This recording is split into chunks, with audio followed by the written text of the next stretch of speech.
এবার ঈদে থাকবে বাবা বাড়িতে, হাসু পুলিশ আসবে না আর গাড়িতে। বাবা সহ ভাই বোনেদের তাড়াতে, বাড়ি ঘরের অর্থ করি মারাতে, ইসলামী সব বইগুলোকে, আলোর পথের দলগুলোকে জঙ্গি বই আর জঙ্গি দলে সাজাতে, হাসু পুলিশ আসবে না আর গাড়িতে। এবার ঈদে থাকবে বাবা বাড়িতে। বাবার সাথে ঈদের মাঠে যাওয়া হবে, খুব খুশিতে ঘোরা এবং খাওয়া হবে, ইচ্ছামতো কোলাকুলি মিলব সবাই, দুঃখগুলো মনের সুখে করব জবাই, বাবার সাথে কানামাছি ডাঙ্গুলিও খেলা হবে। এবার ঈদে থাকবে বাবা বাড়িতে, হাসু পুলিশ আসবে না আর গাড়িতে। এবার ঈদে থাকবে বাবা বাড়িতে, হাসু পুলিশ আসবে না আর গাড়িতে। ধন্যবাদ সকলকে।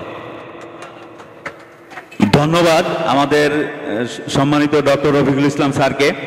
সুধীমণ্ডলী, আমাদের পাঠক ফোরামের ইফতার মাহফিল যারা স্পন্সর করেছেন, Abdar refrigeration and servicing centre, proprietor Rajib Hossain, non stop electric supply, proprietor Miraj Hussain, Hanif and brothers, proprietor Hanif, Rukon technical service, proprietor Rukon, Arafat electronics and mobile